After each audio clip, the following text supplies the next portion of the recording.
Muy buenas tardes, buenos días o buena noche, como le parezca entender en este momento donde se encuentre en alguna parte del mundo, porque estas redes se pueden ver en todo el universo, entonces es importante saludarlo en diferente horario. Entonces, eh, soy el pastor Confesor Linares. Me alegro de estar con ustedes, con aquellos que pueden verme y escucharme.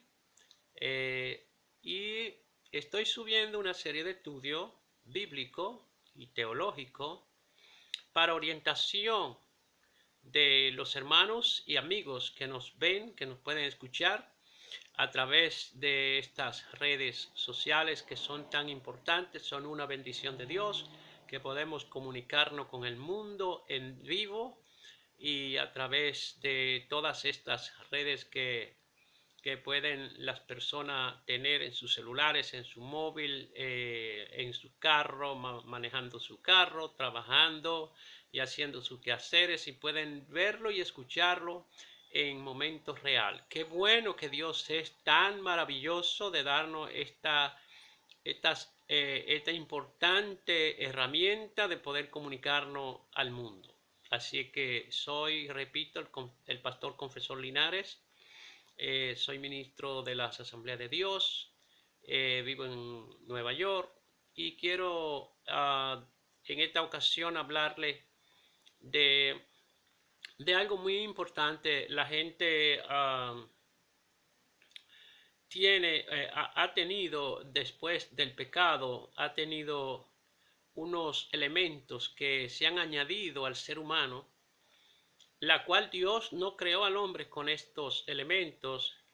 Y quiero hablarle, quizás no en este solo programa, porque es un poco largo el tema, pero quiero hablarle en la parte primera, parte uno, vamos a decir, de este tema, es sobre el conformismo y la mediocridad del ser humano. Eh, Desde un principio Dios creó al hombre con una facultad única, especial. La Biblia dice en Génesis capítulo 1, versículo 26 al 28, que Dios creó al hombre, lo hizo, lo formó. No solamente lo creó, sino que lo hizo y lo formó con sus propias manos. Y y dice le puso su espíritu, le puso su espíritu y le puso el espíritu del hombre y lo empoderó para ser gobierno en la tierra de todo lo que Dios había creado. Dios creó al hombre en ese momento sin pecado, sin contaminación con el mundo, sin contaminación con el mundo, me refiero a con los deseos carnales y las concupiscencias, sino que lo creó justo, perfecto, digno, libre e íntegro. Y son tres características que voy a estar hablando, detallando en este estudio, eh, con la que Dios creó al hombre. Tres cualidades básicas que dependen directamente de Dios, las cuales a ellas se añaden todas las demás facultades, talentos y habilidades y dones que el hombre desarrolla en la vida normal, en la vida social y en la vida espiritual.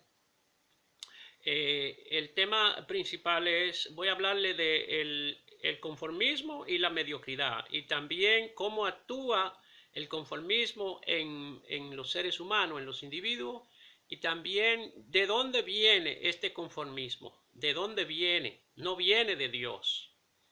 Dios creó al hombre óptimo, con, unas características que se la voy a mencionar, pero luego se la voy a explicar, que fue con dignidad, integridad y libertad. Dios creó al hombre con integridad, dignidad y libertad. Y estas características hacían al hombre perfecto, como Dios es perfecto. Por eso dice en Génesis que Dios nos creó a su imagen y semejanza, conforme a Él, y nos dio su espíritu. y nos puso un espíritu del hombre. Por tanto, el hombre, según las escrituras, en ese tiempo constaba de dos espíritus, el espíritu del hombre y el espíritu de Dios. Luego, al pecar, vino un tercer espíritu, que es el espíritu de temor, el espíritu de engaño, el espíritu de, que es el mismo, y el espíritu de pecado, y el espíritu inmundo. Lucas, en su libro, y Mateo también, lo declaran como el espíritu inmundo. El espíritu inmundo viene del infierno, viene del diablo. Cuando el hombre pecó, el hombre se anexó, en vez de estar anexado y tener una comunión íntima con Dios, que fue el propósito principal y óptimo de Dios, el diablo se añadió a esto, a esta creación de Adán y Eva al engañarlo e introducirle el pecado. Y en esta introducción, cuando el hombre pecó, perdió la dignidad, perdió la integridad y perdió la libertad. Se convirtió en un esclavo del pecado, en un esclavo de los deseos malsanos. Se convirtió en un indigno ante Dios, no podía ver el rostro de Dios y se convirtió en un hombre no íntegro, no íntegro, es decir, no hecho de una sola pieza espiritual, sino ya el hombre tenía unas emociones malsanas, unos deseos malsanos. Y por eso vemos que de los primeros hijos de Adán, uno mató a su hermano. Caín mató a Abel. ¿Por qué? ¿De dónde descendió esto? Del pecado, de la maldad, de la falta de integridad, de la falta de dignidad. Y parte de la libertad de escoger entre el bien y el mal, pero esta libertad no era para escoger entre el bien y el mal y escoger el mal, sino para escoger el bien. Entonces es importante que nosotros, como creyentes, sepamos de dónde viene el conformismo y la mediocridad. Dios no nos creó para ser conformistas ni mediocre. Nos creó para ser óptimo, para ser persona de bien, para ser persona desarrollada, para ser personas capaces de amar, de servir, de contribuir, de tener compasión. Por eso en Gálatas Pablo nos habla del fruto del Espíritu. El fruto del Espíritu es con lo que Dios nos creó. Dios nos creó con paz, paciencia, amor, bondad, mansedumbre, templanza. Todas esas cosas fueron puestas en nosotros cuando Dios puso su Santo Espíritu en nosotros al hacernos allá en el huerto del Edén. Bueno, al hacernos porque nos hizo a través de Adán, ¿correcto? Entonces, Dios no nos creó con eso, pero Adán al pecar cambió todo esto que también le voy a estar explicando, lo cambió por miedo, culpa y vergüenza. Y esas tres características que han alcanzado al hombre a través del pecado, a través de la desobediencia del hombre, estas tres características negativas, porque son negativas, miedo, culpa y vergüenza. El miedo no está solo, el miedo viene acompañado de vergüenza y de culpa. Y nosotros vamos a explicar a grandes rasgos estas 6 características, las 3 con las que Dios creó al hombre y las 3 por las que Adán la cambió. Hizo un trueque sin ningún beneficio. Lo que hizo fue que perdió los beneficios de Dios y alcanzó los beneficios del mundo, del pecado y de la carne. Y estas 3 cosas, la cual Pablo detalla muy bien en su libro de Gálatas y también de Romano y de Efesios, son características que han hecho que el hombre se enfrente a situaciones de dificultad, de temor, de terror, de miedo, de inseguridad y una serie de cosas que hacen al hombre infeliz, imperfecto, indigno y esclavo. Así que todas estas ideas traídas a la mente de los habitantes del universo o del mundo traen como consecuencia una una mente de adaptación al sistema implantado. Es decir, el hombre ahora se preocupa muchísimo por la naturaleza, por lo natural, no por la naturaleza, sino por lo natural.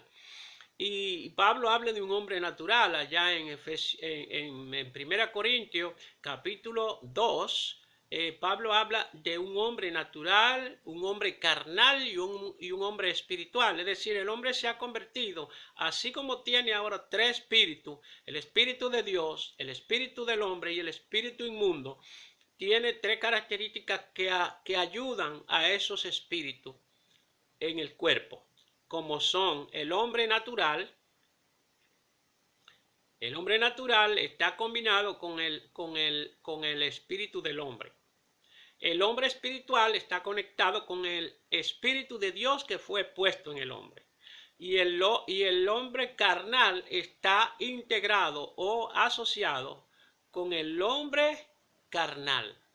Entonces hay una serie de cosas que hay que explicarla ampliamente para poderla entender, pero en el capítulo 2 de 1 Corintios, del 10 en adelante, del 12 en adelante, usted encuentra esas tres características de esos tres cualidades de hombre. Y Pablo también nos da unos detalles acerca de los tres espíritus del hombre. El espíritu que está en el hombre, que Dios lo puso, el espíritu de Dios, como dice, nosotros no hemos recibido el espíritu de esclavitud para estar otra vez bajo pecado, sino que hemos recibido el espíritu de Dios. Entonces, pero no hemos recibido también el espíritu del mundo. O sea, Pablo explica claramente en esos capítulos de 1 Corintios cómo Dios nos creó y las cosas que el hombre alcanzó por medio del pecado. Entonces, ¿qué es lo que es la mediocridad? La mediocridad es tener poco deseo de avanzar, poca actitud de ser hombres de bien, de ser mejores, de prosperar, de estudiar, de prepararse. Eso es mediocridad. Y también estar envuelto en cosas materiales más que espirituales. El hombre tiene una capacidad de tener una intimidad con Dios y esto lo evita, es decir, lo impide.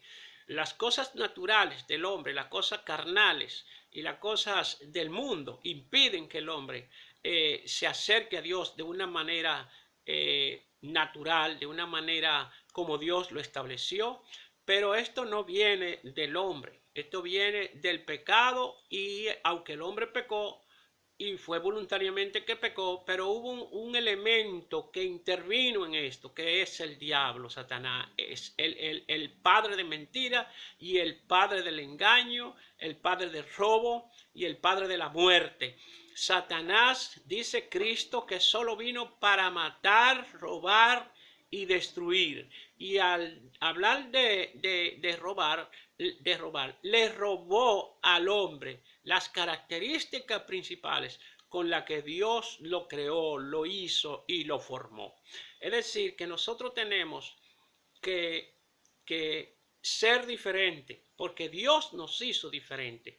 Pero qué bueno que Cristo vino y regeneró ese hombre que había sido engañado, que había sido convertido en un guiñapo humano, un guiñapo del diablo, es decir, una persona que puede ser guiada por el diablo, por el espíritu del mundo y por el espíritu de la carne y por el espíritu de la naturaleza o por el espíritu natural. Es decir, Dios envió a Cristo, se hizo hombre. Dios se hizo hombre y vino y habitó entre nosotros para restaurarnos y hacernos nuevos creados. Por eso Pablo, en su capítulo 5 y versículo 17 de 2 Corintios, dice lo siguiente. Él dice, si alguno está en Cristo, y esa palabra si alguno es porque algunos, aunque parece que están en Cristo, no están en Cristo. Es importante que esto se interprete como es. Pablo dice, si alguno está en Cristo. Él no dice, todos en Cristo, todos los que están en Cristo. No, si alguno está en Cristo, nuevo creado es. La gente dice nueva criatura, pero el término real es nuevo creado, nuevo hecho, rehecho. Esa es la palabra que desciende del original. Entonces, somos nuevo hecho, nuevo creado, porque ahora tenemos la naturaleza de Dios a través de Jesucristo. Y Pablo habla muchísimo de esto, de esta regeneración, de esta nueva hechura del hombre. Cuando le habla a Tito, en el capítulo 3, del versículo 4 en adelante, dice que al cumplimiento del tiempo, cuando se cumplió el tiempo, Dios se manifestó, es decir, esa palabra, Dios se manifestó, Dios se mostró en Cristo, como lo explica Juan en su capítulo 1, versículo 14 y versículo 18. Juan dice, porque a Dios nunca nadie lo ha visto, pero el Hijo que está en el seno del Padre, que es el mismo, lo dio a conocer, lo dio a mostrar, lo reveló. Esta parte de revelar, de hacer mostrar, es lo que Pablo dice allá a Tito. En el libro de Tito, por supuesto, en el capítulo 3, versículo 4 en adelante, cuando dice, cuando vino el cumplimiento del tiempo, Dios se manifestó y vino y nació de una mujer, según la ley y según la carne. ¿Para qué? Para regenerar. La palabra regenerar tiene un sentido muy profundo. La gente lo lee y no se importa mucho en el conocimiento que tiene esa palabra, regenerar. La palabra, si usted la divide, se da cuenta que re es repetir o rehacer. Y gen viene del gene de Dios, viene de gene. Es decir, nosotros somos creados, hechos y formados por Dios. Y el mismo Juan, ese apóstol que Cristo quiso tanto, ese que escribió tan claro de Cristo, dice en el capítulo 1, versículo 12 y 13, dice lo siguiente. Léalo conmigo si quiere. Juan el apóstol, capítulo 1, 12 y 13, dice lo siguiente. Dice, mas a todos los que le recibieron, no a todo el mundo, a todos los que le recibieron, a los que creen en su nombre, le ha hecho hijo de Dios, le dio la facultad, le dio el derecho, le dio la capacidad, le dio la oportunidad de ser hechos hijos de Dios. Pero no se queda ahí. Explica cómo es hijo de Dios. Y dice, y esto no son engendro. Vuelve la palabra gen. Es decir, engendro. ¿Por qué viene la palabra engendro? Porque cada uno que nace de alguien tiene su gen. ¿Ok? Entonces, ¿qué es el gen? Es el código genético que cada uno hereda de su padre o de su madre. Entonces, el gen es, aquí dice Juan, no son engendrados de hombre, ni de varón, ni de voluntad de carne, ni de voluntad de varón, sino del mismo Dios. ¡Wow! ¡Qué palabra! ¡Qué maravilla! Que nosotros no somos simplemente hechos de nuestro padre y nuestra madre. No, no, eso es un segundo plano. Dios antes, dice en Efesios, capítulo 1, y en primera de Pedro, capítulo 1 también, dice que antes de que el mundo fuese, Dios nos engendró a nosotros. Es decir, nosotros caímos en el vientre de nuestra madre y se produjo una acción de combinación entre el gen de papá y el gen de mamá para formarnos en el vientre de nuestra madre. Sin embargo, antes de eso, Dios nos había hecho.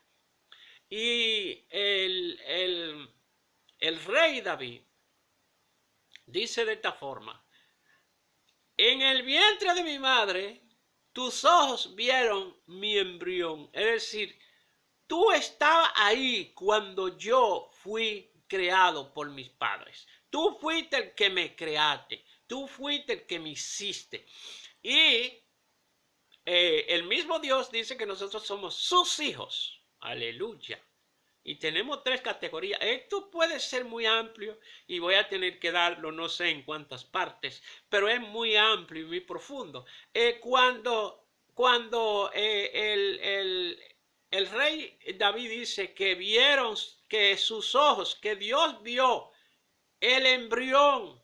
Oiga, los que saben de medicina saben que el embrión es una partícula tan sencilla, tan simple, tan diminuta, tan claro, invisible, que solo se puede ver con un microscopio. Es decir, microscopio. Entonces, es tan diminuta. Sin embargo, David dice que Dios la vio desde el cielo. Aleluya. Porque Dios nos creó, nos hizo a su imagen y semejanza desde antes de la fundación del mundo, para que fuésemos conforme a su propósito, conforme a su imagen, conforme a su semejanza. Aleluya. El apóstol Pablo habla muchísimo de esto, de nuestra creación, de nuestra hechura por Dios. Y en el capítulo 8 de Romanos, en el 29 en adelante, 8, 29 en adelante, dice, a los que antes conoció, antes de que fueran, lo conoció.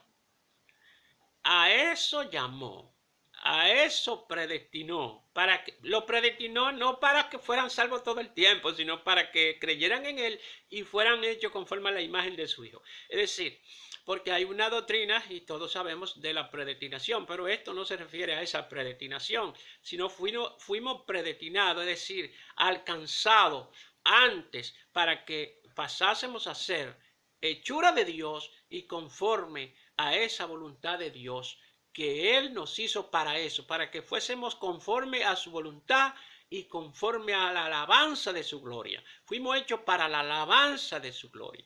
Entonces, eso de la mediocridad, el hombre que no aprende de dónde viene, el hombre que no aprende, la mujer que no aprende de dónde viene, quién es y para dónde va, es un mediocre. Perdóneme, pero es un mediocre. Porque eso es lo que la mediocridad, la gente que no alcanza su destino, que no se preocupa por alcanzar su destino. En el caso mío específico, yo recuerdo cuando, y este es un testimonio breve que le voy a dar, pero cuando yo tenía como 4 años, llegó un tío a mi casa y yo tenía de 4 a 5 años, no tenía más, porque yo lo recuerdo bien. Y entonces él llegó a mi casa y mi papá y yo estábamos hablando de algo, mi papá que me quería muchísimo y yo a él, teníamos una amistad de niños muy grande, y él estaba hablando conmigo y yo le estaba discutiendo algo, alegándole algo. Y mi tío llegó y se quedó escuchando la conversación que yo tenía con mi padre. Y él conocía un abogado que era de Trujillo, en nuestra República Dominicana, del dictador Trujillo, que era apellido Silié Gastón. Y él dijo en ese momento, este muchacho, le dijo a mi papá, este muchacho, mándalo a la escuela, porque este muchacho va a ser abogado. Él es un abogado ya, o sea, mira cómo te discute a ti. Él es un abogado. Y yo recuerdo que él dijo eso, yo tenía quizás 5 años, y eso entró a mi memoria, eso me marcó. Esa palabra me marcó, yo no sabía qué significaba abogado, yo no sabía qué era eso, pero esa palabra se me metió entre ceja y ceja y en el corazón, y yo terminé siendo abogado. Esa es mi profesión normal, ser abogado. Entonces, yo fui marcado por esa palabra. Las palabras de Dios, cuando nosotros la estudiamos, cuando nosotros la oímos, cuando nosotros profundizamos en ella, también nos marcan. El ejemplo, uno de los ejemplos que yo le puedo dar es, por ejemplo, Jeremías. Jeremías, el profeta. Usted lea Jeremías en su capítulo 1. Y ahí está el llamado de Jeremías. Y Dios le llama siendo un jovencito. Y él le dice, no me diga eso porque yo soy un niño, apenas sé hablar. no sé hablar. Y el Señor le dice, no me digas que no sé hablar, porque yo te conozco antes de que tú entraras al vientre de tu madre. Yo te conozco y antes de eso te di por profeta. Es decir, cuando usted se pone a estudiar las Escrituras y usted interpreta quién es usted delante de Dios, usted alcanza su propósito de ser digno, libre e íntegro. Y usted cambia ese miedo y esa culpa y esa vergüenza por integridad, por dignidad y por libertad. Por libertad, ¿por qué? Porque la palabra de Dios dice, hablando Jesús, conoceréis la verdad. El mismo Juan lo transcribe en el capítulo 8:32 de Juan. Y dice, Jesús hablando, si ustedes conocieran la verdad le hará libre. Amén. Y en el 36 dice, y si el Hijo de Dios le libertare, es decir, otros no pueden libertarlo, pero el Hijo de Dios lo libertará realmente y lo hará libres. Todos los que creen, a todos los que creen, Dios le da libertad absoluta. Entonces, ¿cómo actúa la mediocridad y el conformismo en los individuos?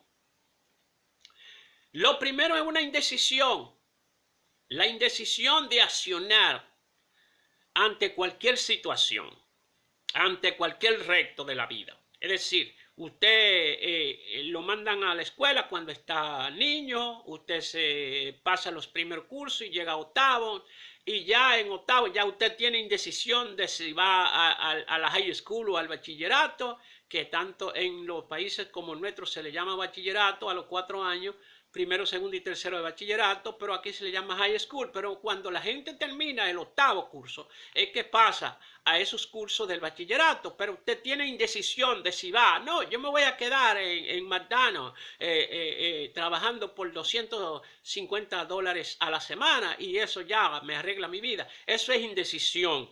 Usted no tiene un norte, usted no tiene una meta, usted no tiene un propósito en la vida. Entonces, cuando la gente no tiene un propósito en la vida y cuando la gente no tiene metas y cuando la gente no tiene un norte en la vida, se convierte en un mediocre. Porque su vida no, el propósito con el que Dios lo creó, usted no le da vigencia. Es decir, todos nosotros tenemos un propósito en Dios y Dios nos creó con un propósito determinado a cada uno. Nosotros a veces lo abortamos y nosotros a veces no le damos énfasis a eso, pero Dios tiene un propósito para cada una de las personas que lo creó. Entonces, la indecisión, el temor a enfrentar. ¿Y cómo se produce el temor en nosotros? Bueno, el temor ya nosotros dijimos de dónde viene. El temor y el miedo vienen del infierno, no vienen de Dios. Dígaselo al mundo, léalo en la Biblia. Oiga, cuando Adán fue creado, tenía una intimidad directa con Dios en el huerto. La Biblia dice que Dios venía al huerto y llamaba a Adán y a Eva y se reunía con ellos y compartía con ellos en familia, en sociedad. Y luego que Adán pecó, Dios vino a visitarlo. ¿Y qué pasó? Adán había pecado y se había dado cuenta que estaba desnudo, que antes no se había dado cuenta. Entonces, ¿qué pasa? Cuando Dios lo llama y le dice, Adán, ¿dónde estás tú? Adán no responde. Vuelve Dios y le llama, Adán, ¿dónde está? No te veo. Pero Dios sabía dónde estaba y qué había pasado, porque Dios es un omnisapiente. Entonces, óigame, dice Adán de esta forma, dice, vaya guiándose, es decir, tomándome la palabra. Dice Dios, ¿dónde está Adán? Y él dice, oí tu voz. Palabra textual es traducida. Oí tu voz, tuve miedo y me escondí. Ay, Dios mío. Ese miedo, ¿de dónde vino? Antes él no lo tenía. Pero la majestuosidad de Dios, que él tenía la facultad, la dignidad y la integridad y la libertad de ver, la había perdido. ¿Y por qué la había perdido? ¿Y qué había ocupado esos lugares. El miedo, la vergüenza y la culpa. Vamos a explicarlo. Fíjese, cuando él dice, oí tu voz, tuve miedo y me escondí. Él tuvo miedo, primero, Dios le había dado a Adán una sentencia de muerte.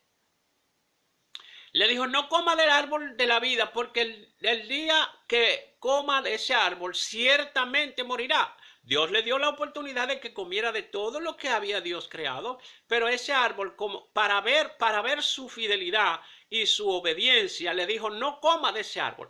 Pero él comió porque la serpiente supuestamente lo engañó, porque él podía decir que no a la serpiente, pero él se dejó engañar. Y entonces, aquí se produjo el miedo a que Dios lo castigara y convirtiera en un castigo la sentencia que le había dado. Entonces Dios le dice, pero ¿quién te enseñó que tú estabas desnudo? Bueno, cuando dice tuve miedo y me escondí, ¿por qué se escondió? Se escondió primero porque tuvo miedo del castigo y tuvo vergüenza porque estaba desnudo. Es decir, la gente desnudo, con conciencia normal, no se presenta ante nadie. Entonces, él adquirió la conciencia de que estaba desnudo mediante el pecado. Tuvo miedo, vergüenza y se sintió culpable de que había desobedecido. Ahí están las tres cualidades que el hombre alcanzó.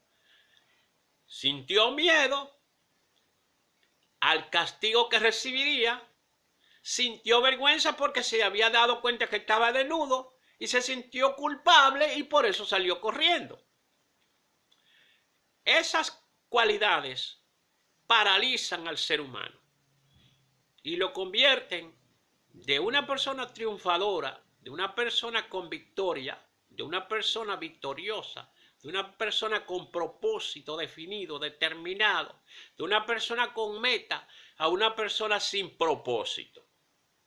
Entonces la persona cuando tiene esta cualidad tiene que cambiarla por libertad y por eso la Biblia dice que nosotros debemos presentarnos dignos ante Dios.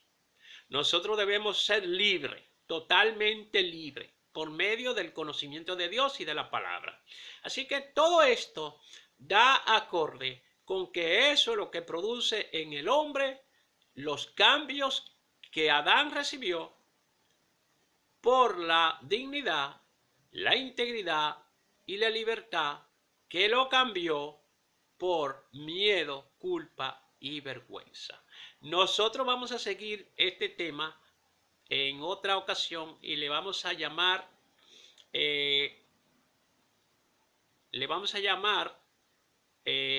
cómo actúa la mediocridad y el conformismo en ser humano, parte 2. Parte 2. Cuando usted quiera verlo, usted buscará la parte 2, que yo voy a seguir con este mismo tema en la parte 2. Así es que Dios le bendiga, le amo muchísimo y le agradezco que puedan verme, que puedan escucharme y que puedan estar atentos a estas enseñanzas que yo estoy dispuesto a darle. Así Dios le bendiga. No soy un sábelotodo, como dicen en Dominicana, no lo sé todo, pero quiero cooperar con lo poco que Dios me ha dado para que aquellos que no tienen la oportunidad de tener un tiempo de ir a un centro educativo, formativo, teológico, puedan escuchar algunos conocimientos que están en las Escrituras, pero que no tienen el tiempo de sacarlo. Así que Dios le bendiga. Soy el pastor Linares, le amo inmensamente y le doy una palabra de bendición. Le digo que busque su propósito y tenga metas en la vida, porque Dios está de acuerdo a que usted se prepare, se eduque, se forme y sea un mejor creyente, un mejor hombre, un mejor padre, un mejor ser humano para usted, para la iglesia, para su familia y para la comunidad y el mundo. Dios le bendiga ricamente y abundantemente en el nombre de Jesús. Amén.